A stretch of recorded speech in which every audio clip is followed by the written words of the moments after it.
చెప్పిన మాట ఏంటి తెలుసా? నువ్వు కష్టపడకపోయినా పర్లేదురా. ఆమె చెప్పిన వర్డ్ ఇది. మనం కష్టపడకపోయినా పర్లేదు, కష్టం విలువ నీకు తెలియాలి.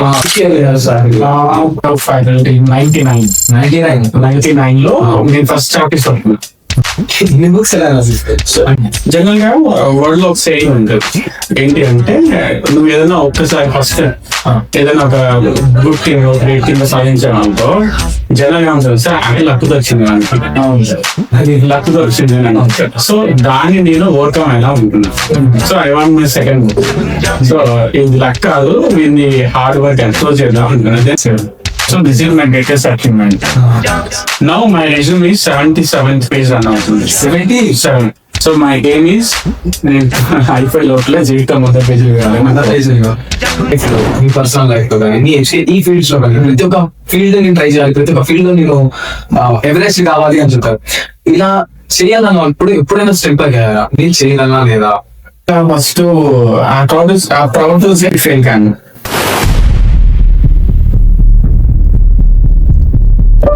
ఎంత సీరియస్ గా స్టార్ట్ చేసే ముందు కొంచెం హ్యాపీగా ఫ్రీగా నెక్స్ట్ స్టార్ట్స్ మాస్టర్ తో మిస్టర్. పాటని పాఠముంది, మేటని ఆట ఉంది, దేనికో ఓటు చెప్పరా. Hello everyone, welcome to my YouTube channel Voices with Akhil. In today's episode, we were honored to have Dr. Muralidhar Kurle with us. In today's episode, we will be talking about the career, student life and future of the subjects and what it's truly mean for us. Let's start master to mister. Welcome sir.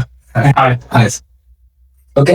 What inspired you to choose a career in technical education and research? So directly we are going into the matter. Okay, sir. ఎంత serious గా start చేసే ముందు కొంచెం హ్యాపీగా ఫ్రీగా start అవుతుంది. Okay. So give me some general bus direct గా professional కి వెళ్ళకుండా Just get into the story. At a story అంటే మీ స్టూడెంట్ లైఫ్ లో. Okay. So going to my life, నేను నా ప్రొఫెషన్ ఎలా స్టార్ట్ చేస్తానని చూద్దాం. సో నేను ఫస్ట్ నా ప్రొఫెషన్ స్టార్ట్ చేసినప్పుడు I use to work in degree college like BSc, BCom. So ఇలాంటి కాలేజ్లో నేను ఫస్ట్ ద బేసిక్ నా ప్రొఫెషన్ స్టార్ట్ చేస్తాను. ఫుడ్ స్టెప్స్ ఫ్యాకల్టీ 99 లో నేను ఫస్ట్ చాప్టర్ చదువుతున్నాను. అప్పుడు ఇంకా మార్కర్స్ కానీ వైట్ బోర్డ్స్ కానీ లేవు, ప్యూర్లీ బ్లాక్ బోర్డ్ ఉండేది. ప్యూర్ చాక్ పీస్ వేసుకొని నేను క్లాసెస్ వెళ్ళాను. అప్పుడు ఇంకా ప్రొజెక్టర్స్ కూడా లేవు. అదే సంథింగ్ ఒక ఓహెచ్పి సంథింగ్ ఏదో వచ్చేది ఇంట్లో గట్టిగా. దానిపైన ఏం చేస్తామంటే ఒక ప్లాస్టిక్ షీట్స్ A4 సైజ్ లో ఒక ప్లాస్టిక్ ట్రాన్స్పరెంట్ షీట్స్ ఉంటాయి కదా, ఆ transparent sheets both side transparent ఒక plastic paper, transparent plastic paper. ఇప్పుడు మన ప్రొజెక్టర్స్ లో ఫిగర్స్ కానీ పాయింట్స్ కానీ పీపీటీ వేస్తాం కదా, అప్పుడు పీపీటీ ప్రెజెంటేషన్ కూడా లేదు పాసిబిలిటీ. మేము మాకు ఏదో బండిల్ ఎలా పేపర్స్ దొరుకుతుందో అటువంటి బండిలు ఈ సీట్స్ దొరికాయి. Transparent plastic sheets. మన మీరు రికార్డ్ పైన ఫస్ట్ పేజ్ పెట్టాలి, record first page transparent sheets bundle దొరికాయి. అది తెచ్చుకొని దానిపైన మీరు రాసేవాళ్ళు, బొమ్మలు వేసేవాళ్ళు. మీకు ఏదైనా ఫిగర్ చూపించాలంటే ఫస్ట్ మేము బొమ్మ వేసుకోవాలి. స్కెచ్ పెన్స్ తీసుకొని పర్మనెంట్ మార్కర్స్ తీసుకొని దానిపైన ఫిగర్ వేసేసి నెక్స్ట్ క్లాస్కి వెళ్ళినప్పుడు ఒక ఓహెచ్పి ప్రొజెక్టర్ ఉంటుంది. దానిపైన మనం ఈ ట్రాన్స్పరెంట్ షీట్ పెడితే అది లైట్ గ్లో వస్తుంది. ఆ లైట్ గ్లో ఇంకొక మిర్రర్ లో రిజెక్ట్ అయ్యి అది వెళ్ళి మన ప్రొజెక్టర్ ఎలా అయితే మనకు స్లైడ్ పడుతుందో ఆ విధంగా పడేది. సో అట్లా స్టార్ట్ చేశాను నా లైఫ్. ఇవన్నీ స్టార్ట్ చేసినప్పుడు మీ ప్రొజెక్టర్స్ కానీ ఇవన్నీ లేవు. సో ఎందుకు ఈ ప్రొఫెషన్ ని చూస్ చేసుకున్నాను అని చెప్పడానికి, నేను పెరిగిన ఎన్విరాన్మెంట్, అంటే నాకు ఈ ప్రొఫెషన్ ఇదే చూస్ చేసుకోవాలని చిన్నప్పుడు నాకు ఉండదు. జనరల్ గా మనం ఏ ప్రొఫెషన్ ని చూస్ చేసుకుంటామంటే మనం ఏ ఎన్విరాన్మెంట్ లో పెరుగుతున్నాం, మన ఫాదర్ ఏంటి, మన మదర్ ఏంటి, లేకుంటే నా చుట్టుపక్కల ఏం కనబడుతుంది నాకు, నేను ఏం చూస్తున్నాను డైలీ పొద్దున ఏం చూస్తున్నాను, దానిపైన బేస్ చేసుకొని మైండ్ లో నేను ఇలా కావాలి, నేను మా జనరల్ ఏమనుకుంటా, నేను మా ఫాదర్ లాగా కావాలను, లేకుంటే మా పక్కింటి అంకుల్ లాగా కావాలను. సో ఇలా మామూలుగా జనరల్ గా ఎనీ కిడ్ అలా ఫీల్ అవుతుంది. సో నేను పుట్టి పెరిగినంతా కూడా school environment. Mother government teacher, father is also government teacher. So పెరిగిన ఎన్విరాన్మెంట్, పుట్టిన ఎన్విరాన్మెంట్ అంతా కూడా స్కూలే. ఆ రోజుల్లో ఎలా ఉండేదంటే, ఇట్ ఈస్ అబౌట్ 99 లో నేను స్టార్ట్ చేస్తే, నేను 77 డేట్ ఆఫ్ బర్త్.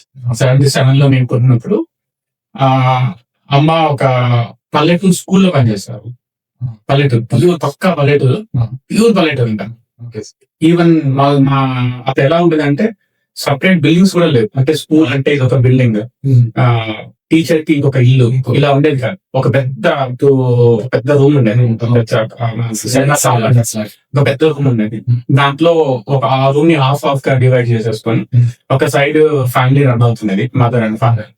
ఒక సైడ్ స్కూల్ నడిచేది. మీ ఫ్యామిలీ రన్ అవుతుంది? మా ఫ్యామిలీ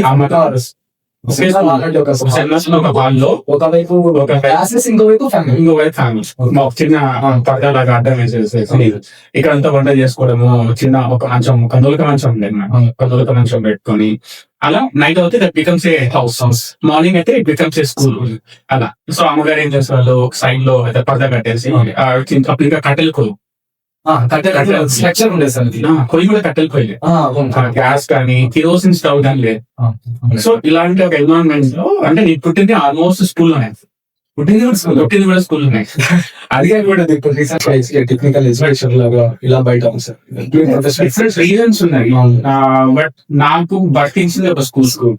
ఇందాక చెప్పాను కదా, సెమినార్ హాల్ లాంటి ఒక హౌస్, దాంట్లోనే నేను పుట్టాను. సో బేసికలీ స్కూల్లో పుట్టాను కాబట్టి మేబీ వన్ రీజన్. అదే రీజన్ కాదు, డెఫినెట్ రీజన్ కాదు, దట్ మేబీ వన్ రీజన్. అంటే మా బ్రైట్ ఆక్వాండింగ్ స్కూల్ కాబట్టి అది బేసికల్ అలా వచ్చింది. తర్వాత నేను పెద్ద తప్పు కూడా ఎలా ఉండేదంటే అమ్మ ఒక్కటే స్కూల్ టీచర్ నాకు స్కూల్లో. పల్లెటూరు అలాగే ఒక టీచర్ స్కూల్ 1 to యూకేజీలు ఎల్కేజీ లేవు. ఇంకా ఫస్ట్ క్లాస్, 5th క్లాస్ 1 2 3 4 5 ఉండేది. అన్ని సబ్జెక్ట్స్ అమ్మని, అన్ని ఇయర్స్ కి అమ్మని ఎక్కువాలి. ఎలా ఉండేదంటే సిచ్యువేషన్స్ అప్పుడులో ఒక సైడ్ ఉద్యాలు కట్టేసి మా అమ్మని, ఒక సైడ్ ఉద్యాలు కట్టేసి యూత్ నా స్కూల్ చెప్తూ ఉండేది. నేను ఏడిస్తే వెళ్ళి తను కొంచెం ఊపడం.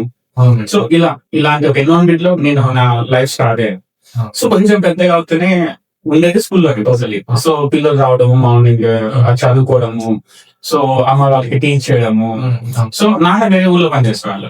నాన్న ఏంటంటే పొద్దున్నే 5 o'clock లేస్తారు, 5 o'clock లేసి రెడీ అయిపోయి ట్రైన్ ఎక్కాలి. బస్సెస్ మా ఊరికి బస్ ఫెసిలిటీ కూడా లేదు. బస్ ఎక్కాలంటే ఆ ఊర్లోంచి బస్ అంటే రోడ్ పైకి రావాలంటే నియర్లీ 5 kilometers నడవాలి. అటువంటి ఒక ఊరు అది, అందుకే పక్కా పల్లెటూరు అని చెప్తాం. సో ట్రైన్ నియర్ బై నీకు ట్రావెల్ అంటే ట్రైన్. సో ట్రైన్ కి వెళ్ళేవాడు. ట్రైన్ కి వెళ్ళి వేరే ఊరికి వెళ్ళి అక్కడ మళ్ళా తను జాబ్ చేసి, టీచర్ జాబ్ చేసి మళ్ళా ఈవినింగ్ కల్లా మళ్ళీ ట్రైన్ కి మళ్ళీ ఇంటికి వచ్చాను. అంటే ఎక్కడికి వెళ్ళినా కూడా నాకు అంతా స్కూల్. ఇప్పుడు నాన్న వేరే ప్రొఫెషన్ ఏంటనో లేకుంటే అట్లా కొంచెం డైవర్ట్ అయ్యాను. సో నా డ్రీమ్స్ కూడా ఎలా ఉండేది, నీకు టీచర్ కావాలి. ఆ చిన్నప్పుడు ఆ బెత్తం పట్టుకొని మా అమ్మ లాగా, మా నాన్న లాగా. సో అలా మేబీ నేను టీచర్ కావాలి అనే ఒక థాట్ నాకు తెలియకుండా నాలో ఉండిపోయింది. So that is one of the main reason. దాని తర్వాత ఎగ్జాక్ట్ గా టీచింగ్ ప్రొఫెషన్ ఏమి చూస్ చేసుకోవాలి అనే దానికి ఎగ్జాక్ట్ గా ఆన్సర్ అయితే లేదు. కానీ అంటే ఆప్షన్స్ కొంతమంది ఎలా ఉంటారు జనరల్ గా, అంటే నేను నెగిటివ్ మోడ్ లో మాట్లాడలేదు. జనరల్ గా ఎలా ఉందంటే ನಾವು ఫ్రాంక్లీ స్పీకింగ్ టీచర్ అనే ప్రొఫెషన్ చూస్ చేసుకుందాం అంటే అది లీస్ట్ కేస్ లో చూస్ చేసుకుంటాం. ఫస్ట్ ఒక డిగ్రీ సంపాదిస్తాడు, దెన్ ఏదో ఒక ఆఫీస్ గవర్నమెంట్ జాబ్ ట్రై చేస్తాడు, లేకపోతే సాఫ్ట్వేర్ ట్రై చేస్తాడు, లేకుంటే ఇంకేదో ట్రై చేస్తాడు. ఏది కాకపోతే లాస్ట్ కి టీచర్ చేస్తాం. బట్ నేను స్టార్ట్ చేసిన లైఫ్ ని ఫస్ట్ అప్లై చేసిన టీచర్ అప్లై చేస్తాను. అంటే వేరే ప్రొఫెషన్ కి ఇష్టం లేకనో లేకపోతే మనం దానికి కేపబుల్ కాదనో కాదు, కానీ నాకు చెప్పినారు పెద్ద ఎన్విరాన్మెంట్ బేసిక్ గా ఫస్ట్ జాబ్ టీచర్ అయిపోదు. సో దట్ చిన్నప్పుడు చూసిన ఆ కళలను నిజాలు చేసుకుందాం. దాని తర్వాత ఫర్దర్ కావాలంటే ట్రై చేయాలి. నాకు చిన్నప్పుడు 2 ఇంట్రెస్ట్ ఉండేది. చిన్నప్పుడు స్కూల్లో మామూలుగా టీచర్స్ అడుగుతారు, నువ్వు ఏమవుతావు పెద్దగా అయినాకంటే నేను 2 చెప్పేవాడిని. నేను క్రికెట్ అవుతాను చెప్పి క్రికెట్ అవుతాను చెప్పేవాడిని. ప్లస్ ఇంకొకటి ఏమో చెప్పామంటే పోలీస్ అవుతాను చెప్పేవాడిని. ఎందుకంటే other side of the coin మా మదర్ ఫాదర్ టీచర్ అయితే మా రిలేటివ్స్ అంతా కూడా డిపార్ట్మెంట్ లో ఉంది. 10th ఒపీనియన్ ఏమంటే పోలీస్ కావాలి అనేది ఒకటి ఉండేది. అంటే లా అండ్ ఆర్డర్కి వెళ్ళాలి అని ఒక థాట్ ఉంది. ఇంకా మన చిన్న నుంచి క్రికెట్ టీమ్స్ ఒకటి.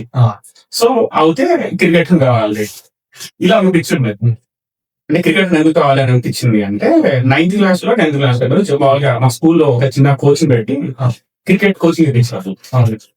ఇప్పించే టైంలో ఒక రోజు చిన్నగా ఇట్లా నాకు వాళ్ళు బౌలింగ్ వేస్తున్నారు, నేను బ్యాటింగ్ ఆడుతుంటే అతను కోచ్ చెప్పేవాడు ఈ బాల్ ఇట్లా కింది కొట్టు, ఈ బాల్ ఇట్లా పై కొట్టు అని, లేకపోతే ఈ బాల్ ఇట్లా ఈ లాంగ్ లాంగ్ లో కొట్టు అని చెప్పేసి కోచ్ చెప్పిన ప్రతి దానికి నేను రివర్స్ కొట్టా.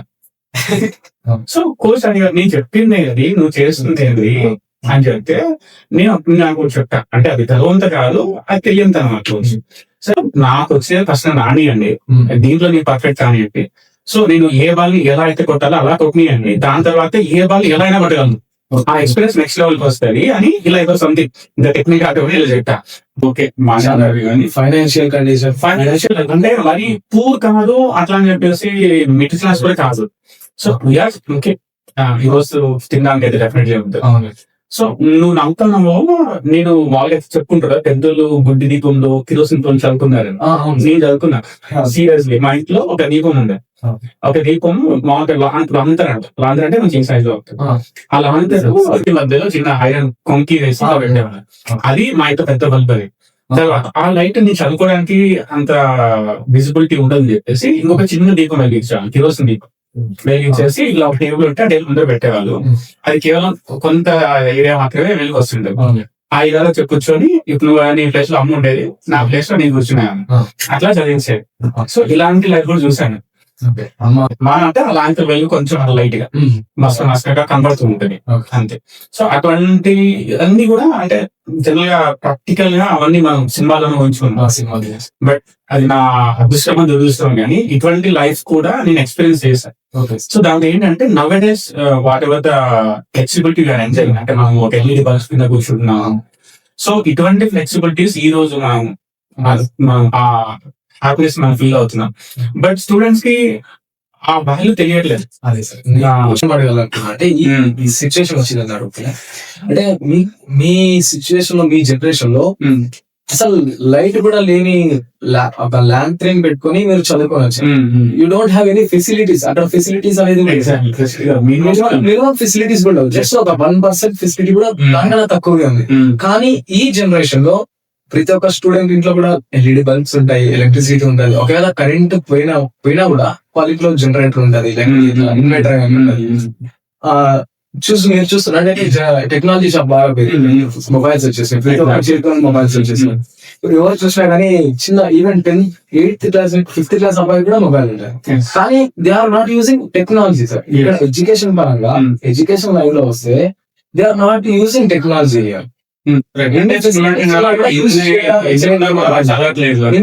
చదవట్లేదు కారణం దాంట్లో మంచి ఎగ్జాంపుల్ చెప్తాను. అంటే నవడేస్ నేను యాజ్ ఎ పేరెంట్, నేను కూడా పేరెంట్ మెంటాలిటీ ఎలా ఉంటుంది, పిల్లల్ని అంటే చిల్డ్రన్ని పిల్లల్ని కష్టపడ్డ కూర్చొని మైండ్ సెట్ కష్టపెట్టే కూర్చొని ఉంటది. నేను కష్టపడ్డా కదా, నేను కష్టపడ్డా చాలా కష్టాలు, నేను గుడ్డి కూడా చదువుకున్నా, నా కొడుకు కూడా గుడ్డితో చదువుకోకూడదు, వాడు మంచిగా ఒక ఎల్ఈడి బల్బ్ కింద మంచి వేసుకుని చదువుకోవాలని ప్రతి పేరెంట్ ఉంటది. అది పేరెంట్ మైండ్ సెట్, దాన్ని మనం తప్పు పట్టలేదు.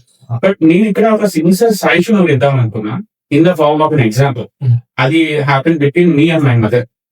సో అది ఎలా ఉందంటే నాకు అమ్మ అలా ముద్రగా పెంచింది. బట్ తను ఒక రోజు చెప్పిన ఒక మాట రియల్లీ చేంజ్ అయ్యాడు. అంటే ఈ గుడికి సంబంధించి చాలా ఫ్యాక్టరీస్ ఉండేవి, దానిలో ఈ రబ్బం కొట్టు వచ్చేది, వాళ్ళు కట్ చేస్తూ ఉంటే దాన్ని ఇంటికి తీసుకురా. రబ్బం కొట్టు అంటే చాలా హెవీ ఉంటుంది, నార్మల్ శాండ్ ఎంత హెవీ ఉంటుందో ఈ రబ్బం కొట్టు కూడా ఆల్మోస్ట్ అంత హెవీ. సో దానికి సపరేట్ గా మనిషి ఉండేవాళ్ళు కూలీ. అంటే ఒక రోజు చిన్నపిల్లలు కదా, నేను వెళ్తా అతనితో, నేను వెళ్తాను ఇంట్లో కొంచెం మారం వేస్తే అమ్మ పోయి రాని పంపించి సరే వెళ్ళి అతనితో వెళ్ళా. ఓపెన్ చేసి కూర్చొని అదేదో కాళ్ళలో పోతున్నట్టు అక్కడికి వెళ్తే ఇట్లా డస్ట్ ఇట్లా స్ప్రెడ్ అవుతుందండి. ఆ డస్ట్ లో అతను మూతికి అంత ఫేస్ కి అంత మాస్క్ కర్చీఫ్స్ అన్ని ఏదో టవల్ కట్టేసామని అంత ఫేస్ వేసి అక్కడికి వెళ్ళి ఆ రంగు పొట్టు నింపుకొని దాంట్లో వెనకాల వేసుకొని కష్టపడుతూ చెమట కాడుస్తూ అంతా తీసుకొచ్చి రిక్షాలకు వేసి మళ్ళా బరువైన మూటని తొక్కుకుంటా మా ఇంటికి వచ్చి దాన్ని మళ్ళా దింపి మళ్ళా వేసుకొని ఒక నియర్లీ ఒక 14-15 స్టెప్స్ ఎక్కి మా ఇంట్లో పెట్టాను. ఇదంతా నేను లైవ్ లో చూసాను.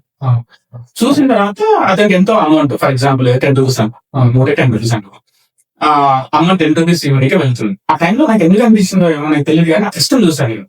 అతను ఎంత డస్ట్ లో అతను ఉన్నాడు, తిరుగుతున్నాడు, ఎంత కష్టపడి కలెక్ట్ చేశాడు, ఎంత వెయిట్ ఎంత కష్టపడి మోసాడు, ఎంత కష్టపడి రిక్షా తొక్కి తీసుకొచ్చేసాడు. ఆ కష్టం తెలిసిన తర్వాత నేను అన్నతో అన్నా 10 రూపీస్ సరిపోవేమో 12 రూపీస్ అన్న ఇవ్వు, చాలా కష్టంగా ఉంది అంత వెయిట్ ఎత్తాలంటే గానీ ఇట్లా ఏదో అన్నాను.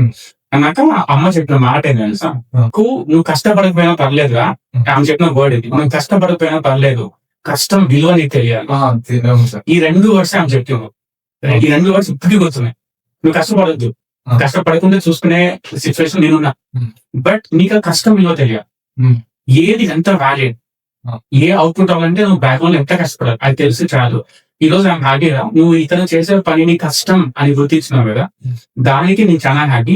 ఈ కష్టం నువ్వు లైఫ్ లో పడదు, చదువుకొని హ్యాపీగా ఉంది ట్రై చేయి. సో నేను చదువుకోవాలి అంటే నువ్వు హ్యాపీగా ఉంది, నీ లైఫ్ నువ్వు హ్యాపీగా లీవ్ చేసుకుంటే ట్రై చేయి అని చెప్పారు. ఆ 2 వర్డ్స్ బాగున్నాయి. ఒక మైండ్ సెట్ తో బయటకు వచ్చేయాలి. దీన్ని నేను ఇచ్చే ఒక పేరెంట్స్ కి బెస్ట్ సజెషన్ అంటే, మీ పిల్లల్ని మీ జాబ్ ఇవ్వడానికి తీసుకెళ్ళండి.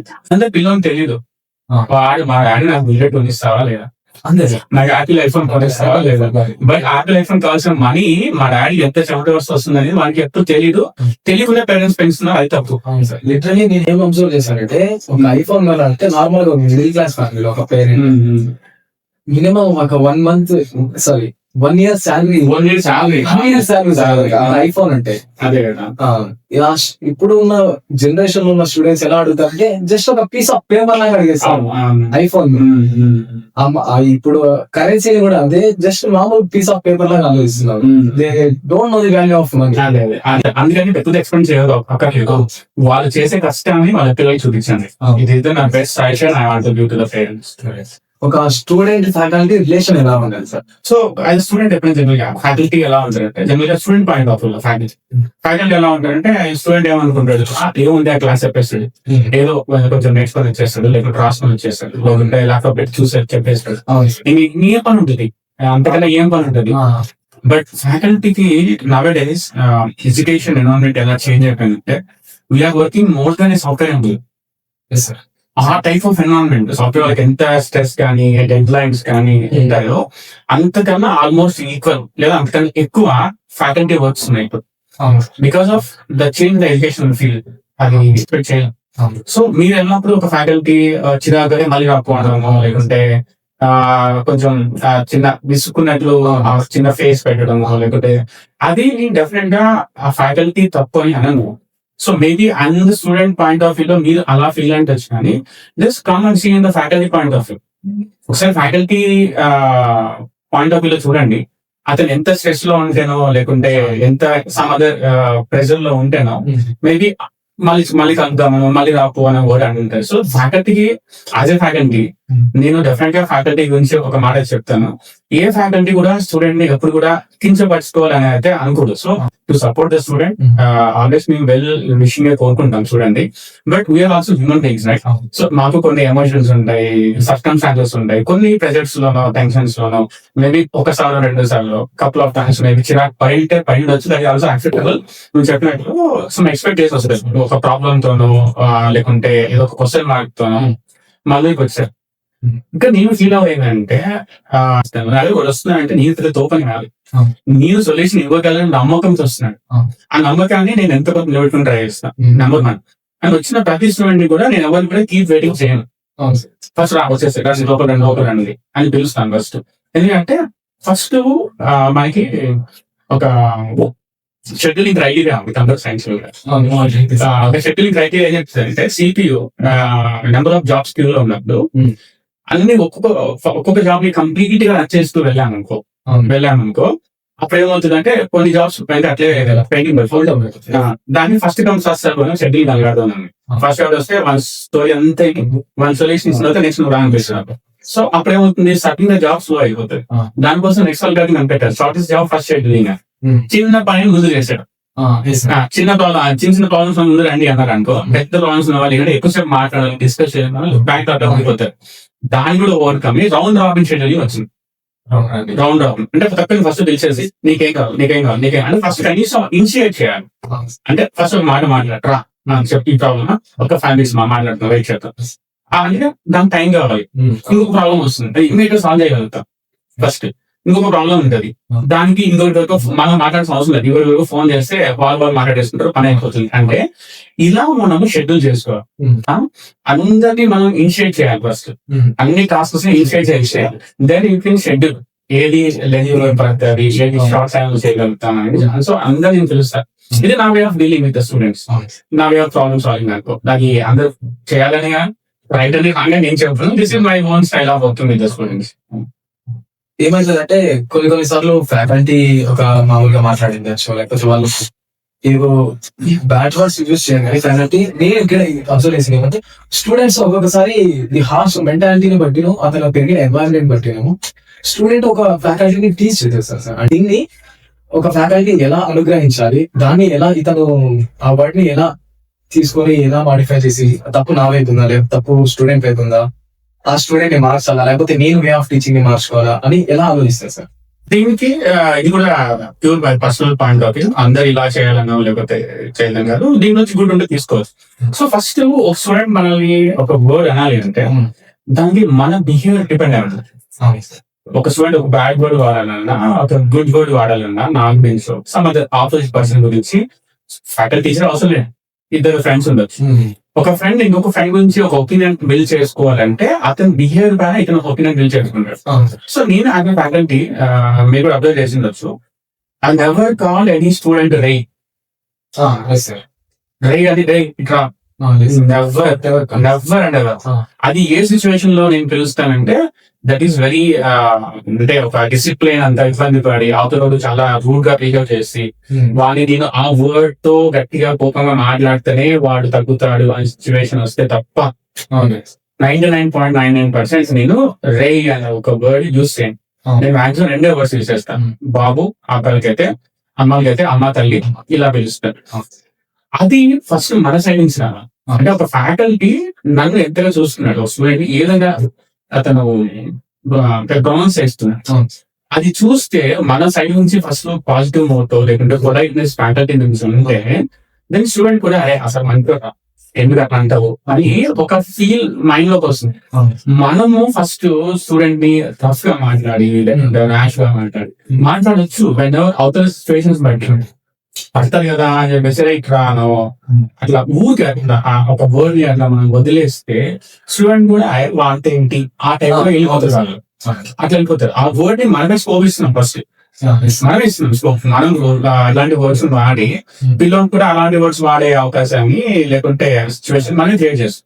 సో నేను ఫాలో అయ్యే ఒక వే ఏంటంటే ఇది నాకు మా డాడీ నుంచి వచ్చు.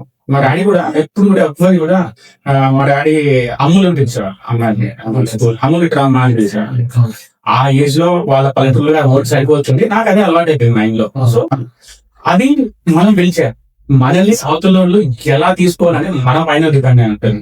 నువ్వు ఇలా పొలైట్ గా ఉంటే డెఫినెట్ గా ఒకటి రూడ్ వర్డ్ మాట్లాడినా పక్కన ఉండే వాడి ఫ్రెండ్ లేకుంటే అసలు మంచి అసలు ఇంట్లో రఫ్ గా పిల్లలు మాట్లాడారు చెప్పడం వల్ల వీళ్ళకి కూడా తెలుస్తుంది ఓకే అలాంటి కూడా. సో మన ఎందుకు అతను అలా తెలుస్తుంది. సో బిహేవియర్ షుడ్ బి మన సైడ్. దీనికి ఒక బెస్ట్ ఎగ్జాంపుల్ చెప్తాను నేను టెక్నికల్ గా అంటే ప్రొఫెషనల్ గా మాట్లాడు. నేను కాలేజ్ పేరు చెప్పడం కరెక్ట్ కాదు కాబట్టి నేను చెప్తాను. వర్క్షాప్కి వెళ్ళినప్పుడు జాయినింగ్ కొత్త కాలేజ్ డ్రాయింగ్ వెళ్ళినప్పుడు నెక్స్ట్ నా కొలీగ్ అడిగా జాయిన్ అయిపోయాను. నెక్స్ట్ డే ఏంటి ఎట్లా ఫ్యాకల్టీ నేను జాయిన్ అవుతున్నా, నేను ఎలా రావాలి రేపటి నుంచి అంటే ఫార్మల్ గా రావాలా, ఇన్ఫాక్ట్ కంపల్సరీగా షూ ఖచ్చితంగా వేసుకోవాలా, ఏంటి నా డ్రెస్ కోడ్ ఏంటి అని అడిగి అయితే ఈ సెట్ ఏం అవసరం లేదు అవే చెప్తేసుకుని చేసాయి. అదేంటి అసలు ఇట్లా కరెక్ట్ కాదు కదా. చూడు మన ఇన్స్టిట్యూషన్ ఒకటే ఫ్యాక్ట్, నువ్వు ఎలా వస్తావు అనేది నీ ఇష్టం. బట్ నువ్వు నీ స్టూడెంట్ ఎలా కంపేర్ అనుకుంటున్నావు అలాగా. You want to project like a professional formal. ఏది నువ్వు నీ స్టూడెంట్ నీ గురించి అనుకోవాలనుకుంటున్నావో ఆ విధంగా రా అనేది మన ఇన్స్టిట్యూషన్ థాట్స్. ఈ వర్డ్ చెప్పినాక ఏ ఫ్యాకల్టీ కూడా నన్ను స్టూడెంట్ జాలీగా తీసుకోవాలి నేను ఎక్స్పెక్ట్ చేయను కదా. నన్ను కూడా అందరూ మంచి ప్రొఫెషనల్ గా డిగ్నిటీ గా ఉంటాను అని నేను అనుకుంటాను. డెఫినెట్ గా 100% ఫార్మల్ గానే వస్తాను. అర్థమైందా? సో అంటే ఒక రూల్ ని పుష్ చేయడం లేదు, ఒక రూల్ కి మనం అలవాటు కావడం లేదు. So that is our institution policy. So రేపు నుంచి నువ్వు ఎలా వస్తున్నావు నువ్వు డిసైడ్ చేసుకో. అని చెప్పేసి అతను పెట్టుకొని చేస్తాడు. మర్యాదగా మధ్యాహ్నం పొద్దున్న నీట్ గా ప్రొఫెషనల్ పోవాల్సి వచ్చింది. అది రూల్ పుష్ చేయడం లేదు, అలా ఎందుకు ఉండాలి అని అర్థమయ్యేలా చెప్పడం లేదు. సో దట్ ఇన్ ఫ్యూచర్ నాకు అలా చెప్పింది. సో డెఫినెట్ గా ఎవరు కూడా అప్పుడు అలా చెప్తే ఎవరు కూడా ఇన్ఫార్మల్ గా రాడు. ఫుల్ ఫార్మల్ రాకపోయినా సెమీ ఫార్మల్ గానే వస్తుంది. అది మనం పుష్ చేద్దాం అనుకో, వాడు ఎప్పుడు ఎక్కడదాం అని ఛాన్స్ అంటే చేస్తుంది. అది టీచర్ గా, ఒక ఆథర్ గా, ఒక రీసెర్చర్ గా ఇక్కడ మీ జర్నీ అనేది చెప్తుంటే ఇట్స్ వినుకుంటూ వెళ్ళాలి, వినుకుంటూ ఉండాలి అనిపిస్తుంది సార్. కానీ మీ లైఫ్ లో, మీ పర్సనల్ లైఫ్ లో కానీ, ఈ ఫీల్డ్స్ లో కానీ ప్రతి ఒక్క ఫీల్డ్ నేను ట్రై చేయాలి, ప్రతి ఒక్క ఫీల్డ్ లో నేను ఎవరెస్ట్ కావాలి అని చెప్తారు. ఇలా చేయాలన్నా ఎప్పుడైనా స్టెప్ అయ్యారా? నేను చేయగలనా లేదా, లేకపోతే నా దగ్గర ఈ రిసోర్స్ లేదే, నేను చేస్తాను లేదు, నా హెల్ప్ లేదు, తోడు ఎవరు లేదు, ఇలా ఫీల్ అయిన డేస్ కానీ, ఇలా ఫీల్ అయిన మొమెంటం కానీ అవి ఉంటే అవి చెప్పండి. అలాగే ఆ ఫీల్ ని, ఆ స్టేజ్ ని, ఆ సిచ్యువేషన్ నుంచి ఎలా ఓవర్కమ్ అయ్యారు ఈ పొజిషన్ కి రావడానికి? సో ఇక్కడ first proud to say fail కాను.